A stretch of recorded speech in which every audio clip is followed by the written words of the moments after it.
If you were given two choices, one which is a shortcut to achieve your goal, and the other one which is a long, difficult way where you have to put a lot of energy and time to actually make long, sustainable change, which one would you choose? You would choose a shortcut, right? But is that always the good one for you? Let's take the example of losing body fat. Now, we have medications such as GLP-1 and Ozempic, which helps us achieve the body goals faster by restraining our appetite.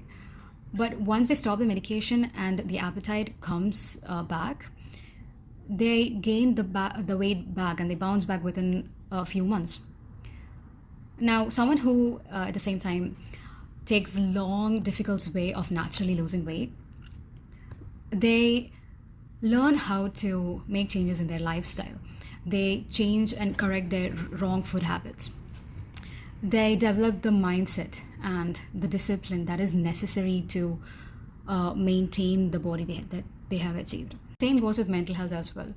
In some situations, we need to learn the skills and better ways to cope with something. And in some situations, it requires us to dive deep into what the root issue is. If you do not, solve the issue that's at the base of all your difficulties and struggles, then you'll keep facing that struggle unless you are able to face that issue. You know what I mean? So if you go the easy way of, like, don't get me wrong, sometimes medications are necessary and that is the best solution at that moment. Maybe you need to recover faster. Maybe it's just a matter of a couple of months. And yes, most medications are not required to be taken in a long term.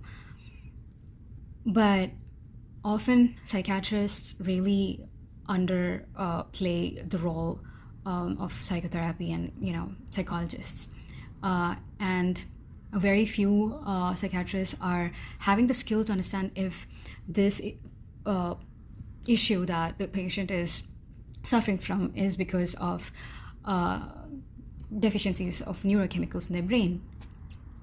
And most of them are so influenced by the pharmaceutical industry, and they are trying to give quick fixes to the problems.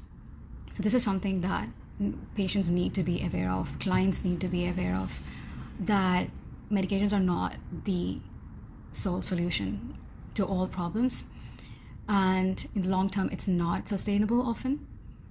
So thank you, hope this helps.